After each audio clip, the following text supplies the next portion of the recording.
ஐயா பக்தியில வந்து சுவாமி பக்தர்கள்லயே வந்து ரொம்ப சிறப்பானவர் பார்த்தா முருகேஷ் தான் நான் கேள்விப்பட்ட வரைக்கும். அவர் என்னன்னா, சுவாமிய பார்க்கக்கூடாதுன்னு அவங்க ஃபேமிலி தடுக்கும்போதும், தன் செயின் டாலர்ல சுவாமி படத்த போட்டு மானசீகமா குருவ பார்த்து வணங்குன அந்த விஷயங்கள்லாம் ஏன் அவங்க தடை செஞ்சாங்க? இவர் அதையும் தாண்டி குருவ வணங்கியிருக்காரு. இது மறைமுக காதல் மாதிரி ஏதோ நடந்திருக்கு. அது எதாவது அத பத்தி ஏதாவது சொல்லுங்களேன். சுவாமி இவர் பார்க்க போனதுனால தான் இவருக்கு ஹார்ட் அட்டாக் வந்தது. இன்னும் நிறைய விஷயங்கள் நடந்தது. குடும்பத்தில நல்ல சகுனங்களே ஏற்படல. குடும்பத்தில ஒற்றுமை இல்லாம போச்சு. அதனால நீ சாமிய கும்பிடக்கூடாது. ஏன்னா சாமிய வந்து நீ கூட்டு போனதுனால தான் உன் வீட்டுக்காரிக்கும் ஒரு மாரியா ஹிஸ்டீரியா மாரி வந்துருச்சு. பிள்ளைகள அவ சரியா கவனிக்க முடியல. அதனால இனிமே சாமிய நீ யாரும் பார்க்கக்கூடாது. சாமிக்கு ஊருக்கு போகக்கூடாது. சாமி படங்கள் எல்லாம் கழட்டிடணும்னு சொல்லிட்டு எல்லாத்தையும் கழட்டின உடனே இவரு அப்ப ராம்தீர்த்தா படிச்சுக்கிட்டு இருந்தார். ராம்தீர்த்தால ஒண்ணு சொல்லுவாரு, "எதையுமே வெளிக்காட்டாத, எல்லாத்தையும் உள்ள கொண்டு போ. நீ பக்தியா இருக்கிறது கூட வெளிய தெரியக்கூடாது யாருக்கும். எல்லாத்தையும் உள்ள கொண்டு போன்னு" வருவாரு. அந்த உள்ளேயே வச்சிருக்கணும். பக்தி வந்து உனக்கும் அவருக்கும் சம்மந்தப்பட்டது. இது வந்து ஒரு கணவன் மனைவிக்கு மேற்பட்ட அப்பாற்பட்ட உறவு இது. அந்த உறவை எவ்வளோ ரகசியமா வச்சிருக்கணும். இது வெளி காட்டக்கூடாதுன்னு நமக்கு பிராக்டிக்கலா சாமி உபதேசம் பண்ணாருன்னு சொல்லிட்டு, எல்லா படத்தையும் அவங்க தூக்கி பரண தூக்கி போடுறதையும் அவர் பார்த்திருந்தார். தான் போட்டிருந்த செயின் அந்த டாலர் கூட கழட்டிட்டாங்க அவங்க. அதையும் கூட கழட்டி எடுத்தத பத்தி அவர் எந்த கவலையும் படல. எல்லாமே இல்லாம தன்னுடைய இயல்பான வாழ்க்கைய வாழ்ந்துக்கிட்டு இருந்தார். ஒரு மேனேஜிங் டைரக்டரா, ஒரு ஸ்பின்னிங் மில்லுக்கு மேனேஜிங் டைரக்டரா வாழ்ந்தார். ஒரு ஹவுஸ் ஹோல்டருக்கு நல்ல ஒரு தந்தையா வாழ்ந்தார். நல்ல கணவனா வாழ்ந்தார். நல்ல ஒரு ஃப்ரெண்டாவும் வாழ்ந்தார். எல்லா வகையிலும் யாரும் குறை சொல்ல முடியாதபடி வாழ்ந்தார்.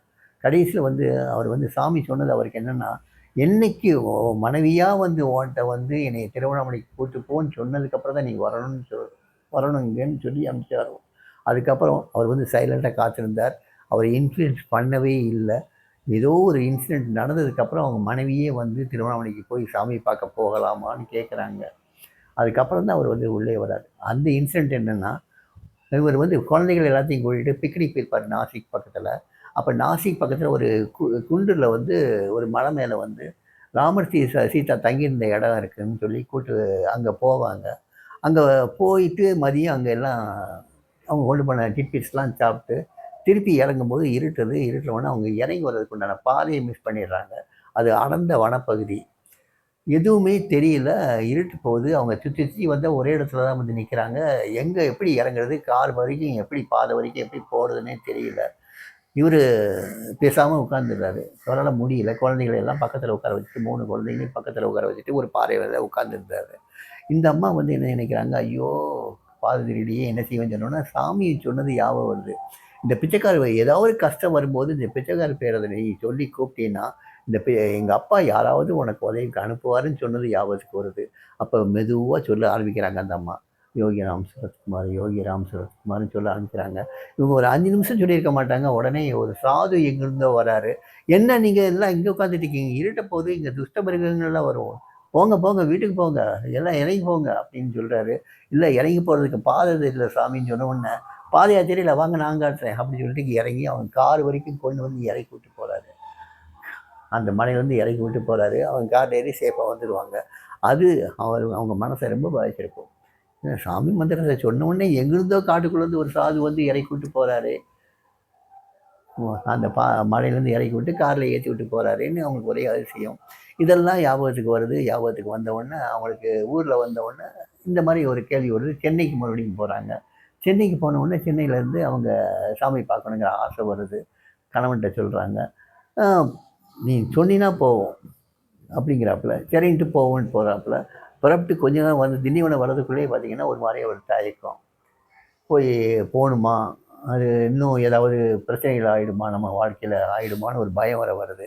அங்க மயானந்த சாமின்னு ஒருத்தர் இருக்காரு. அவர பார்த்துட்டு தான் நம்ம முடிவு எடுத்துக்குவோங்கிற மாரி சொல்றாரு. மயானந்த சாமிட்ட போனா, அவர் சாமி புகழையே பாடுறாரு. அப்புறம் மறுபடியும் தைரியம் வருது. இல்ல திருவண்ணாமலை போவோங்கிறாங்க. திருவண்ணாமலைக்கு போறாங்க.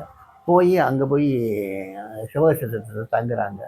அப்ப அவங்க டிரைவர்ட்ட வந்து சாமி சாமிட்ட போலான்னு அவங்க அப்ப சொல்லிட்டாங்க. இருந்தாலும் பயம். அப்ப ஒரு விசிட்டிங் கார்ட வந்து டிரைவர்ட்ட குடுத்துட்டு, அவர் ஃப்ரெண்ட் ஒருத்தர் கூட வராரு. அவர்ட்ட குடுத்துவிட்டு, எப்பயுமே அவரு பாடி கார்ட் மாரி கூட இருப்பாரு. அவர்ட்ட குடுத்துவிட்டு, போய் சாமிட்ட போய் குடுத்துட்டு வா, இந்த மாரி வந்திருக்கேன்னு சொல்லி, எப்ப வரலான்னு கேட்டு வான்னு சொல்லி அனுப்புறாரு.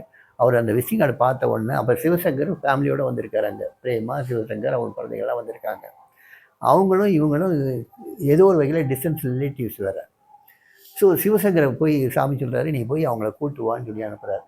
சிவசங்கர் நேராக வர்றாரு. சிவசங்கரை பார்த்தோன்னா அவங்களுக்கு ரொம்ப மகிழ்ச்சி. அப்போ பிரேமா வந்திருக்காங்களான்னு கேட்டோன்னா, ஆமாம் பிரேமா வந்திருக்காங்க, சாமி முன்னால் உட்காந்துருக்கா, அவங்க எல்லாம் அழைச்சிட்டு வர சொல்கிறாருன்னு அவங்க தைரியமாக வர்றாங்க. தைரியமாக வந்து அங்கே வந்து இருக்காங்க. இருந்து எல்லாம் மறுபடியும் சாமி மேலே அந்த பக்தி மற்றது எல்லாம் தொடர்ந்து வருது. எத்தனை வருஷம் பார்க்காம இருந்தாங்க? அந்த பார்க்காம இருந்து கிட்டத்தட்ட 4 வருஷம். 4 இயர்ஸ் 76 சாமியோட ரியாக்ஷன் எப்படி இருந்தது? சாமியுடைய ரியாக்ஷன் வந்து அவ்வளவு ஜாய்ஃபுல்லாக இருந்தது. முருகேசியை பக்கத்தில் உட்கார வச்சுக்கிட்டார். அவருக்கு பெரிய மாலை தனக்கு போட்டு இந்த மாலையை எடுத்து அவர் கழுத்தில் போட்டார். அவ்வளோ சந்தோஷமாக உரையாடிக்கிட்டு இருந்தார். ராஜகுமாரிகிட்டையும் அவ்வளோ நல்லா பேசிக்கிட்டு இருந்தார். எல்லாத்திட்டையும் குழந்தைகள் எல்லாம் விசாரித்தார். எல்லாத்தையும் விசாரித்தார். சுவாமி யார் மேலேயும் கோவப்படலை. யார் மேலேயும் கோவப்படல. கடைசியில் வந்து சொன்னார் சிவசங்கர்கிட்ட, 4 வருஷம் கழிச்சு இந்த ஃப்ரெண்ட்ஸை இந்த பிள்ளைகாட்டை நீ தான் கூட்டு வந்த சிவசங்கரா, தேங்க்யூ சிவசங்கரா, தேங்க்யூ சிவசங்கரான்னு சொல்லி அவருக்கு தேங்க் பண்ணுறார். இவ்வளோ நடந்ததுக்கப்புறம் அவங்களுக்கு அவ்வளோ ஆறுதல். அவங்க வாழ்க்கையில் கடைசி வரைக்கும் சாமி தான் துணையாக நின்னார். ஏன் 4 வருஷமாக வரல? சுவாமி எதுவும் கேட்கல? எதுவும் கேட்கல. ஏன்னா கேட்க வேண்டிய அவசியமே இல்லை. அந்த மாதிரி சூழ்நிலையை ஏற்படுத்தினதே சாமி தானே.